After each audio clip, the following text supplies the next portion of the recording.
Hey, deserving listeners, 90 Day Fiancé, Elizabeth and Andrei. Let's watch. Feeling like he owes you something. So he's feeling guilty that I've helped you. Honestly, we don't feel comfortable anymore, and we feel like you're just like holding it over our head. We had a plan. We did. He was going to do some work on the house in exchange for my generosity. You know, you guys are backing out on this. Okay, so that's interesting. In defense of the dad, at least according to him, when they moved into the house, the agreement was that Andrei was going to do work on the house. Did he do that work? I don't know. It sounds like maybe he didn't. So this is getting kind of complicated. The arrangements that they're making. On one hand, the way they're showing it on the TV show, it makes it look like the father is controlling and out of line somehow. On the other hand, it's also possible that Elizabeth and Andrei are both being irresponsible and asking the father for help on issues that and promising to fulfill their end of the bargain for that help and not following through. So I don't know. It's interesting to hear the dad. I wonder if we could sit down and really go back and forth and go, what was the deal and what was the promises made and did you actually do it? And if you didn't, why? What's going on here? I wonder what's going on. No. This is why I get mad. It kind of hurts to hear my dad say that we're just kind of throwing a gift away that he gave to us, because it was nice of him to help. But at the same time, like, I don't think that we should be living in one of his houses, because him and Andrei are just going to keep fighting. And so Elizabeth has an interesting point of view, at least in the way that they've edited the show. It's hard to know how Elizabeth really feels because the show is always edited. But she's not saying that. So it sounds like what was happening was that they're like, we want to move out of this apartment. Dad, will you please let us live in one of your houses? And he's like, well, I mean, the answer is no, but if you want to, you can move into this house, but in order for me to give you rent free, I'm just losing money. You are going to do some work for me. You're going to have some value added. You're going to add value, which essentially is for the money that I'm losing, for the money you're not paying in rent, you're going to pay me in labor, in physical labor on the house, on fixing up the house. And it sounds like the two of them agreed to that Andrei did agree to that. And it sounds like they didn't fulfill their end of the bargain, and the dad feels, he said, I'm mad about that. Now, I'm guessing he feels hurt about that, and then he transforms that into anger. Just a guess, who knows. But then Elizabeth has this narrative that, let's rewind and listen to Elizabeth's narrative about, if I'm understanding that situation right, let's hear her narrative in response to what's happening right now. we're just kind of throwing a gift away that he gave to us, because it was nice of him to help. But at the same time, like, I don't think that we should be living in one of his houses, because him and Andrei are just going to keep fighting. And it makes me feel torn and stuck in the middle. And, like, they just have to get over it. So her narrative is they just have to work their stuff out. Instead of, you know, me and Andrei, we didn't live up to our end of the bargain.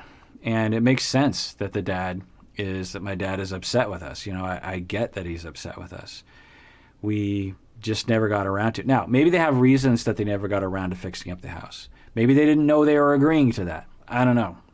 There just seems to be a lot of talk about dad giving gifts and dad not getting what he expects back. Who is to blame? Is everyone to blame? I don't know. It's hard to tell. Rent on the new place. Your husband's going to get mad because you're asking me, but you have nowhere else to go.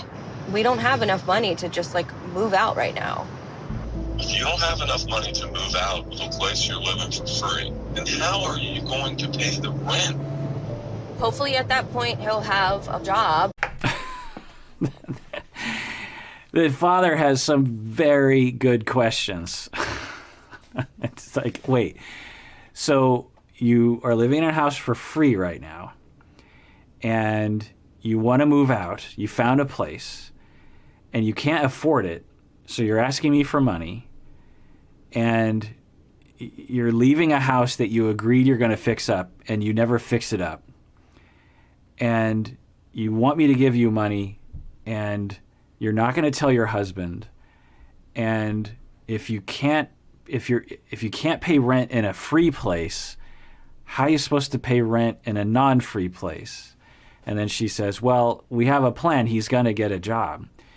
How about you get the job first? I mean, that's an option, right? You have a free house. Stay in there another 6 months. Play nice with the dad, get a job, get on your feet. Isn't that the normal process? An income. Libby, Hope does not pay the rent. I'm just trying to trust his judgment. We're still starting out, so it's one step at a time.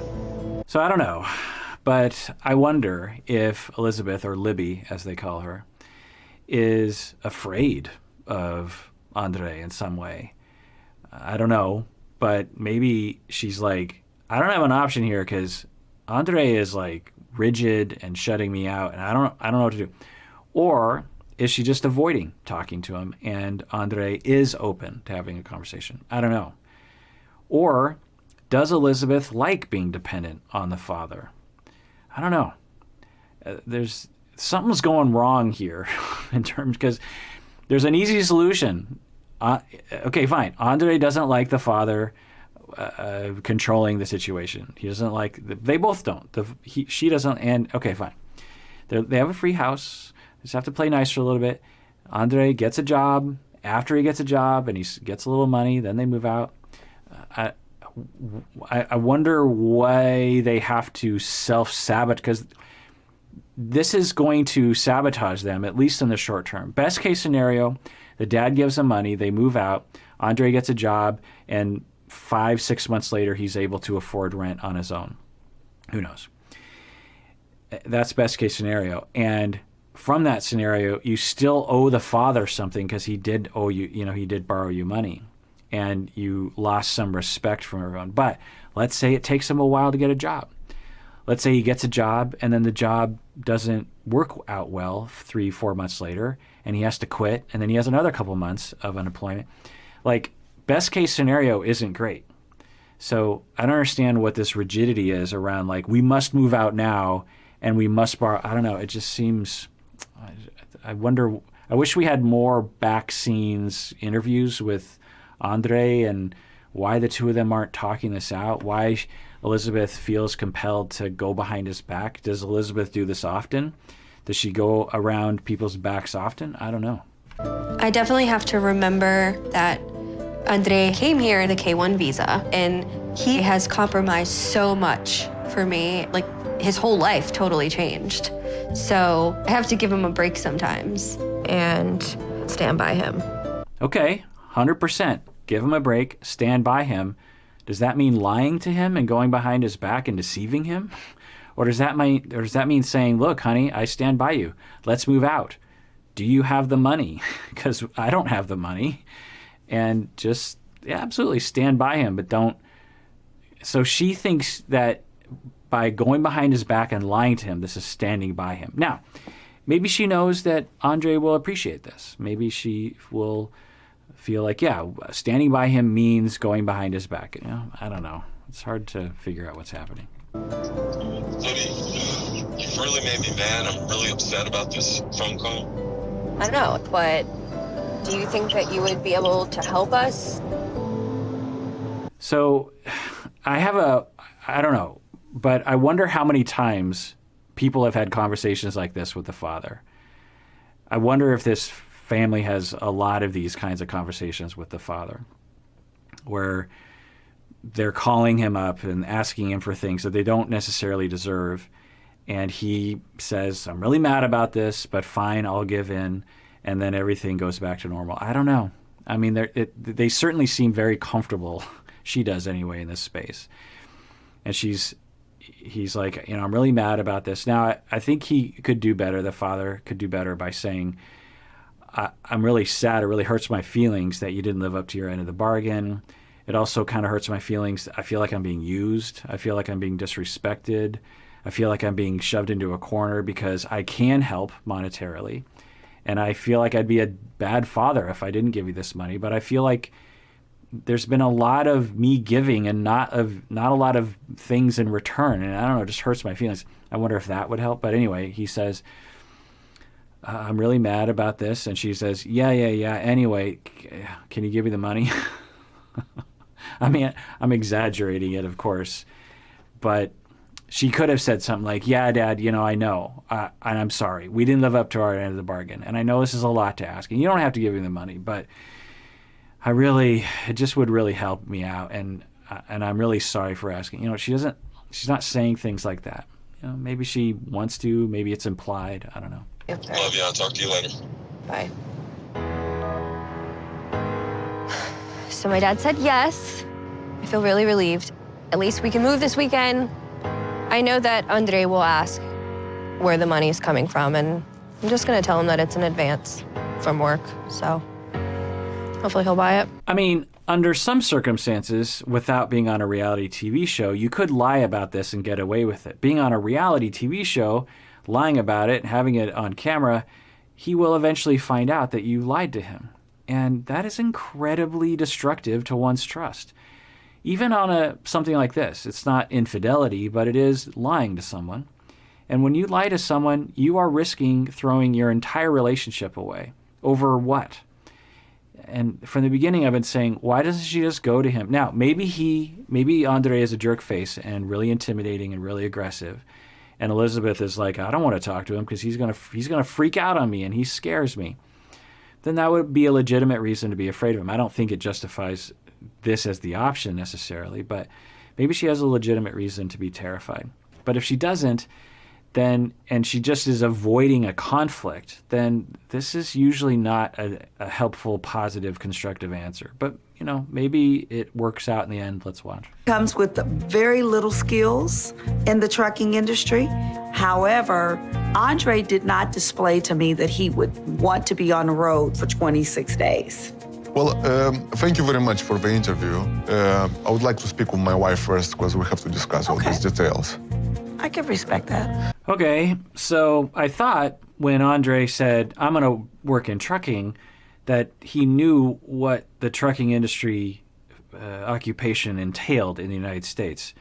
What it looks like is he didn't have any idea what getting a job in the trucking industry was like. Now, maybe he knew or he was given information, but I don't know. The impression I'm getting is that he worked in trucking in Ireland or in Moldova, and he just thought, well, I'll just get a trucking job in the United States. And, maybe it was a fair enough assumption that the industry would work the same, but it seems to be surprising to him that he needs experience and that the pay will be what it is. So, maybe he'll adjust, okay, I got to start at the bottom and work my way up the top. Or maybe he'll say, maybe I should think about another career. Maybe I should get a job at, I don't know, a restaurant or something and then go to school. I don't know. Let's see what he does. Sure, but we used some dirty footwear inside. Andrei, I literally don't know what planet Andrei is living on, but we cannot afford to be so picky. I'm kind of the one being realistic here, and it's kind of a hard spot to be in. So, on one hand, it's true that maybe Andrei is being unrealistic about what they can afford. On the other hand, Elizabeth lied to Andrei that she is making a lot more money so that they can afford to move into an apartment, and he might be under the impression that they have a lot more money. Why? Because she lied to him. So maybe she created a monster in that respect. Offer me over there 2,000 miles per week, and she says now we start with 38 cents. That's not gonna work. Look, it's $760. So trucking it's not what I wanted to do now. Like if I'm spending my time in a truck now, I'm expecting to get money now, paid. I'm not. Okay, so he learned that being a trucker in the United States is not what he wants to do. The lifestyle, the pay, not what he wants. All right, fine. He has other options. He's able-bodied. He seems smart enough. He can figure stuff out. Let's see what he chooses. Like she's not reacting so supportive as I thought. Tell you the truth, I was feeling that she's gonna be happy for me staying at home, but I guess not. What I was thinking is to do some things that I was doing before, now handyman stuff, because I'm good at that. I'm gonna post an ad and I'm gonna see what jobs I'm gonna get. Yeah, I have the same faith as that Elizabeth. Now, okay, yeah, that seems possible, but that's what some people say when they don't really have a plan. I'm going to post an ad. I'm going to get a gig. I'm going to do this here. So I wonder what's going on. I wonder if Andrei just needs a career counselor. I mean, there are counselors that can help you to figure out how to get a job and figure out how to write a resume, figure out your skill set, figure out a plan for how to build up the ladder, that kind of thing. It's not unusual for people, particularly from other countries, not to know different industries that you can work in. I remember when I graduated with my bachelor's degree and I got a job at a market research firm. And I liked the job, and I had never even known that those jobs existed. But of course I didn't know because no one ever told me. And when I started working in the business sector, I realized that there were millions of jobs that I just didn't even know existed before. You know, when you're a kid, you focus on the jobs that you see, a fireman, an astronaut, these kinds of things. But there's a lot of different kinds of jobs. So sometimes you need someone to help you out, someone to say, well, there's this industry. This is kind of what it looks like. Here's what the job scale kind of looks like. Here's what the activities involved. Does that appeal to you? Here's this industry. Maybe he needs someone to help him, and maybe he's too proud to ask for help. Maybe he feels like he needs to do it independently, and he's too toxic masculine to ask for help. I don't know.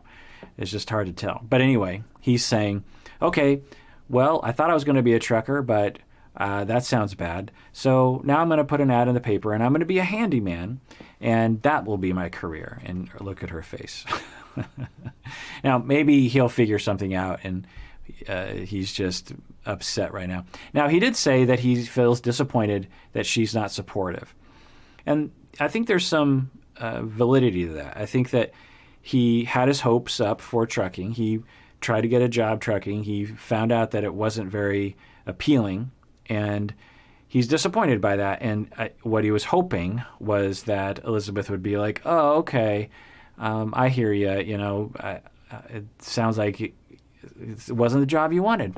And maybe a little bit more emotional support. Now, he wasn't asking for emotional support in an explicit way, so he could have done that a little bit more. He could have said something to her like, you know, I'm feeling a little vulnerable right now because I thought I was going to be a trucker. Now I'm wondering, what am I going to do? And I'm kind of afraid, and I feel like I'm confused, and I'm in another country. I don't know what's happening, and I'm kind of panicking right now. If he said something like that, I'm guessing she would have supported him, but that's not what he said. So anyway, let's see how they work it out. To fixer-uppers. In Moldova, I was working as a handyman and everything, but we have in Moldova, we do it by our hands. We spent so much money for you to do the trucking school. You got your license, and now we're figuring it. Hold on a minute. You're getting me frustrated, I'm telling you now. Now we're figuring out that. You're giving me. Will you? Okay, so he says he's pacing back and forth, and he's saying, you're getting me frustrated. Okay, what are you upset about? Do you feel like you're being attacked? Do you feel like your feelings are hurt? Do you feel panicked because you don't know what you're going to do for work and you want some support on that? But to just say, shut up, you're frustrating me, is not usually a constructive way to approach communication, let alone your own emotional state. Now, she said that they actually paid for him to go to trucking school. I didn't know that. So they have spent a good amount. So how did that work out? They paid for him to go to trucking school prior to him finding out what trucking jobs actually entailed. Another thing that's starting to emerge, and I don't know if this is consistent with his personality, is he seems to be extremely optimistic about things that one should not be optimistic about. He's saying right now, and his trucking thing, when we would talk about that, he seemed like it was a done deal. I'm going to work as a trucker. Everything's going to be fine. And now we learn, no, you didn't really know what you're getting into. You were basing the assumption that things were going to work out on almost no information, seemingly. And now you want to be a handyman, and you're completely sure it's going to work out. How could you possibly know? Even if you were a handyman in Moldova, and that's great, again, since you thought trucking was a certain way in the United States, it's not. How do you know being a handyman in the United States is the same as what's in your head? But he seems completely convinced. And so I wonder what that's about. You know, that can point to certain personality traits that I might comment on as we move forward. But pathological optimism is definitely a thing. And some of you might know people like that or even be one of those people. To wait for somebody to read the ad and hopefully respond and then interview you and hire you. Like, how long is that going to take? It's gonna take how much it's gonna take, but meanwhile, I'm gonna look for other opportunities. I think you're being stupid. I'll pretend that I didn't hear that. As my due date gets closer. So it's not nice to say, I think you're being stupid. She could say, the things you're saying to me right now are very concerning to me. I feel like you're being pathologically optimistic.